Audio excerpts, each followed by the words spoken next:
नारायणं नमस्कृत नरं चैव नरोत्तमं देवीं सर्वसतीं व्यासं ततो जय मुद्रियते। जय श्री हरि विष्णु। भगवान विष्णु सबका मंगल करें। भगवान विष्णु अपने समस्त भक्तों की मनोकामनाएं पूर्ण करें। आज हम इस अंक में श्रवण करेंगे, जानेंगे वैशाख महात्म्य कथा अध्याय 1-2। तो सब प्रेम से बोलिए विष्णु भगवान की जय। श्री सूत जी कहते हैं, राजा अम्बरीश ने परमेष्टि ब्रह्मा के पुत्र देवर्षि नारद से पुण्यमय वैशाख मास का महात्म्य इस प्रकार पूछा। ब्राह्मण, मैंने आपसे सभी महीनों का महात्म्य सुना है। उस समय आपने यह कहा था कि यह सब महीनों में वैशाख मास श्रेष्ठ है। भगवान नारायण, नर श्रेष्ठ नर देवी सरस्वती तथा महर्षि वेद व्यास को नमस्कार करके भगवान की विजय कथा से परिपूर्ण इतिहास पुराण आदि का पाठ करना चाहिए। सूत जी कहते हैं, राजा अम्बरीश ने परमेष्टि ब्रह्मा के पुत्र देवर्षि नारद से सुखमय पुण्यमय वैशाख मास का महात्म्य इस प्रकार पूछा। ब्राह्मण, मैंने आपसे सभी महीनों का महात्म्य सुना। उस समय आपने यह कहा था कि सब महीनों में वैशाख मास श्रेष्ठ है, इसलिए यह बताने की कृपा करें कि वैशाख मास क्यों भगवान विष्णु को प्रिय है और उस समय कौन कौन से धर्म विष्णु भगवान के लिए प्रतिकारक है। नारद जी ने कहा, वैशाख मास को ब्रह्मा जी ने सब मासों में उत्तम सिद्ध किया है। यह माता की भांति सब जीवों को सदा अभीष्ट वस्तु प्रदान करने वाला है। धर्म, यज्ञ, क्रिया और तपस्या का सार है। संपूर्ण देवताओं द्वारा पूजित, जैसे विधाओं में वेद, विधा मंत्रों में प्रणव, वृक्षों में कल्प वृक्ष, धेनुओं में कामधेनु, देवताओं में विष्णु, वर्णों में ब्राह्मण प्रिय है, वस्तुओं में प्राण, नदियों में गंगा जी, तेजों में सूर्य, अस्त्र में चक्र, धातुओं में स्वर्ण, वैष्णवों में शिव तथा रत्नों में कौस्तुभ मणि है। उसी प्रकार धमक साधन भूतों महीनों में वैशाख मास सबसे उत्तम है। संसार में इसके समान भगवान विष्णु को प्रसन्न करने वाला दूसरा कोई मास नहीं है। जो वैशाख मास में सूर्योदय से पहले स्नान करता है, उसे भगवान विष्णु निरंतर प्रीति करते हैं। पाप तभी तक गरजते हैं जब तक जीव वैशाख मास में प्रातः काल जल में स्नान नहीं करता। राजन, वैशाख के महीने में सब तीर्थादि देवता बाहर के जल में भी स्थित सदा निवास करते हैं। भगवान विष्णु की आज्ञा से मनुष्यों का कल्याण करने के लिए सूर्योदय से लेकर 6 दंड के भीतर यहाँ तक मौजूद रहते हैं। अगर आपको यह वीडियो पसंद आए तो कृपया लाइक और सब्सक्राइब जरूर करें। लाइक और सब्सक्राइब करके हमें आगे बढ़ने के लिए प्रेरित करें। आपके समर्थन के लिए धन्यवाद। वैशाख के समान कोई मास नहीं है, सतयुग के समान कोई युग नहीं है, वेद के समान कोई शास्त्र नहीं है और गंगा जी के समान कोई तीर्थ नहीं है। जल के समान दान नहीं है, खेती के समान धन नहीं है और जीव से बढ़कर कोई लाभ नहीं है। उपवास के समान कोई तप नहीं है, दान से बढ़कर कोई सुख नहीं है, दया के समान कोई धर्म नहीं है, धर्म के समान कोई मित्र नहीं है, सत्य के समान यश नहीं है, आरोग्य के समान उन्नति नहीं है, भगवान विष्णु से बढ़कर कोई रक्षक नहीं है और वैशाख के समान कोई संसार में पवित्र मास नहीं है। ऐसा विद्वान पुरुष का मत है। वैशाख श्रेष्ठ मास है। शेष साई भगवान विष्णु को सदा प्रिय है। सब दानों में जो पुण्य होता है, सब तीर्थों में जो फल होता है, उसी को वैशाख मास में मनुष्य केवल जलदान करके प्राप्त कर लेता है। जो जलदान में असमर्थ है, ऐसे ईश्वर की अभिलाषा रखने वाले पुरुष को उचित है कि वह दूसरे को प्रबोध करे, दूसरे को जलदान का महत्व समझाए। यह सब दोनों प्रकार से बढ़कर कोई हितकारी नहीं है। जो मनुष्य वैशाख में सड़क पर यात्रियों के लिए, प्यासों के लिए प्याऊ लगाता है, वह विष्णु लोक में प्रतिष्ठित होता है। नृपश्रेष्ठ पापदान यह प्याऊ देवताओं, पितरों तथा ऋषियों को अत्यंत प्रीति देने वाला है। जिसे प्याऊ लगाकर रास्ते में थके मांदे मनुष्यों को संतुष्ट किया है, उसने ब्रह्मा, विष्णु और शिव आदि देवताओं को संतुष्ट कर लिया है। राजन, वैशाख मास में जल की इच्छा रखने वालों को जल, छाया चाहने वालों को छाता और पंखे की इच्छा रखने वालों को पंखा देना चाहिए।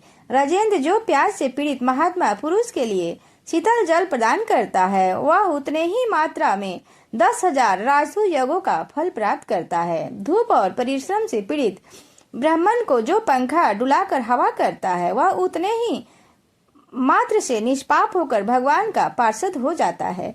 जो मार्ग में थके हुए श्रेष्ठ द्विज को वस्त्र से भी हवा करता है, वह उतने ही से मुक्त हो भगवान विष्णु का सामुज्य प्राप्त कर लेता है। जो शुद्ध चित्त से ताड़ का पंखा देता है, वह सब पापों का नाश करके ब्रह्मलोक को जाता है।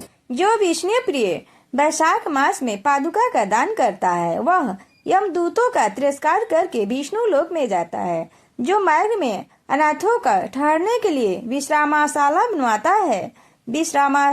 बनवाता है, उसके पुण्य फल का वर्णन नहीं किया जा सकता है। मध्याह्न में आए ब्राह्मण अतिथि को यदि कोई भोजन दे तो उसके फल का अंत नहीं। राजन अन्नदान मनुष्यों को तत्काल तृप्त करने वाला है, इसलिए संसार में अन्न के समान कोई दान नहीं है। जो मनुष्य मार्ग के थके हुए ब्राह्मण के लिए आश्रय देता है, उसके पुण्य फल का वर्णन नहीं किया जा सकता। भूपाल जो अन्नदाता है, जो माता पिता आदि का भी विस्मरण करा देता है, इसलिए तीनों लोकों के निवासी अन्न दान का प्रशंसा करते हैं। माता और पिता केवल जन्म के हेतु पर जो अन्न देकर पालन करता है, मनीषी पुरुष इस लोक में उसी को पिता कहते हैं। इस प्रकार से वैशाख मास महात्म्य कथा अध्याय 1 संपन्न हुआ। सब प्रेम से बोलिए विष्णु भगवान की जय। अब श्रवण करते हैं वैशाख मास का महात्म्य कथा अध्याय 2। जो वैशाख मास में पहनने के लिए कपड़े और बिछावन देता है, वह उसी जन्म में सब भोगों से संपन्न हो जाता है और समस्त पापों से रहित हो मोक्ष को प्राप्त होता है। जो तिनके की बनी या अन्य खजूर आदि के पत्तों से बनी हुई चटाई का दान करता है, उसकी उस चटाई के ऊपर साक्षात भगवान विष्णु शयन करते हैं।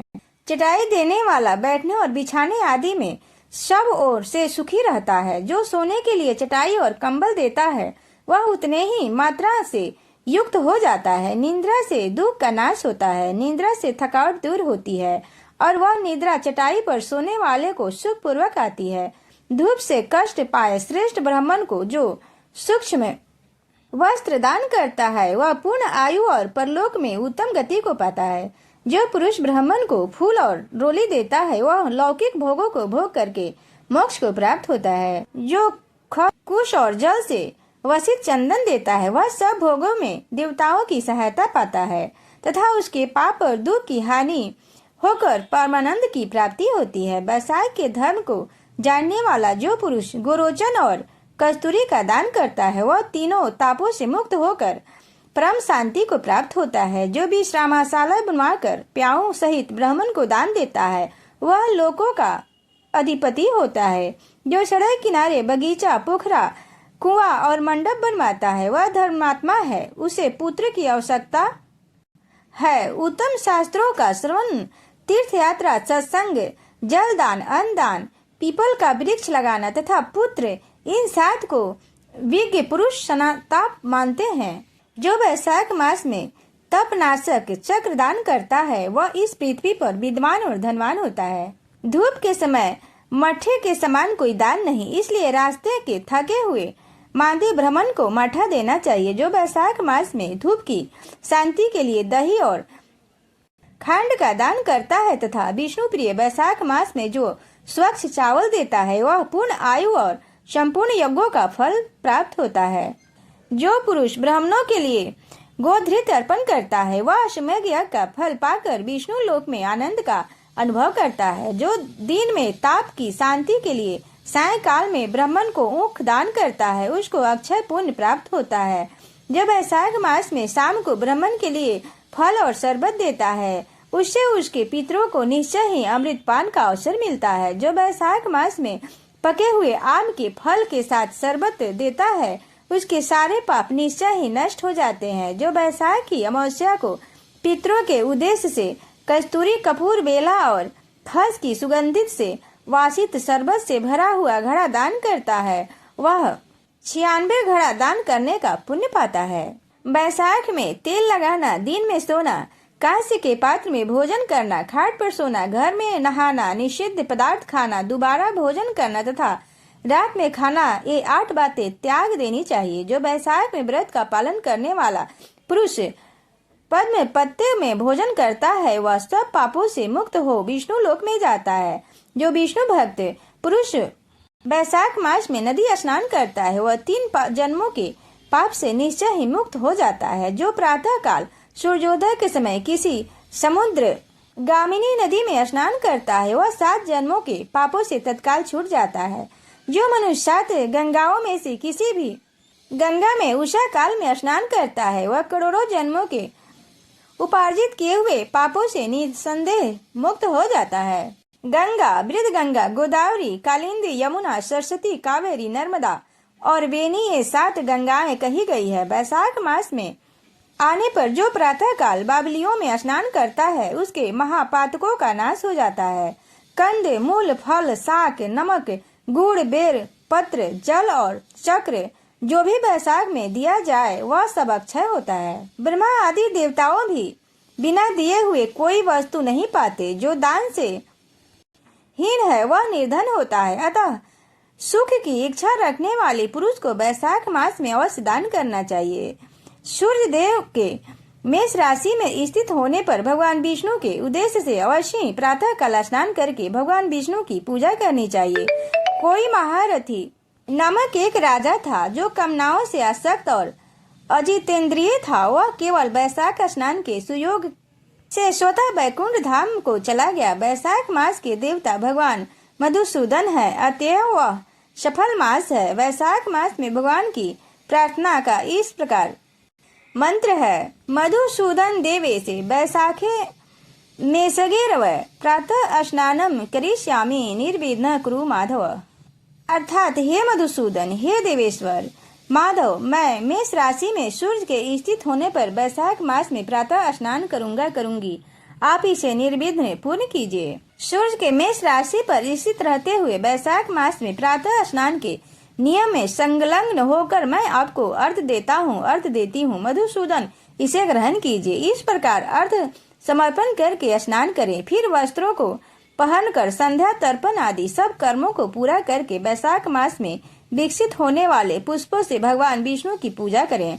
उसके बाद बैसाख मास के महात्म्य को सूचित करने वाली भगवान विष्णु की कथा सुने। ऐसा करने से कोटि जन्मों के पापों से मुक्त होकर मनुष्य मोक्ष को प्राप्त होता है। यह शरीर अपने अधीन है, जल भी अपने अधीन है, साथ ही अपनी जिह्वा भी अपने वश में है। अतः इस स्वाधीन शरीर से स्वाधीन जल में स्नान करके स्वाधीन जिह्वा से हरि इन 2 अक्षरों का उच्चारण करें। जो बैसाख मास में तुलसी दल से भगवान विष्णु की पूजा करता है वह विष्णु की सायुज मुक्त पाता है। अतः अनेक प्रकार के भक्ति मार्ग की भांति के व्रतों द्वारा भगवान विष्णु की सेवा तथा उनके सगुणों व निर्गुण स्वरूप का अन्य चित्त से ध्यान करना चाहिए। इस प्रकार से बैसाख मास महात्म कथा अध्याय का 2रा अध्याय पूर्ण हुआ। सब प्रेम से बोलिए विष्णु भगवान की जय। अगर ये वीडियो पसंद आए तो चैनल को सब्सक्राइब और लाइक अवश्य करें, क्योंकि मुझे आपके एक सब्सक्राइब की बहुत जरूरत है। जय श्री राम।